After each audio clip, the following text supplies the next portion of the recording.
అరుణాచలంలో అగ్నిలింగం. ఇప్పుడు కంచి అంటే పృథి ఉంది, శ్రీకాళహస్తి అంటే వాయువు తెలుస్తోంది, జంబుకేశ్వరంలో జలలింగం అంటే నీటి దగ్గర శివలింగం దగ్గర నీరు ఊరుతోంది. సరే, చిదంబరంలో ఆకాశలింగం అంటే అంతటా నిండినటువంటి ఆకాశమే అక్కడ ఉన్నది తెలుస్తోంది. కానీ అరుణాచలంలో అగ్నిలింగం అంటే అక్కడ అగ్ని ఏది? మీరు అరుణాచలం శివాలయంలోకి వెడితే మీకు అక్కడ అగ్ని ఏమైనా కనపడుతుందో? ఒక పెద్ద జ్యోతిస్వరూపాన్ని అక్కడ ఉంచి, లేదా ఒక పెద్ద నెగడుల ఒక మంట మండుతూ ఉంటే అదేనండి శివలింగం అక్కడ అని ఎవరైనా చెప్తారా? చెప్పరు. మామూలుగా శివలింగమే ఉంటుంది.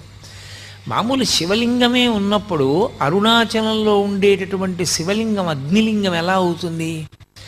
అరుణాచలమునందు అగ్నిలింగమున్నది అని ఎందుచేత చెప్పబడింది అంటే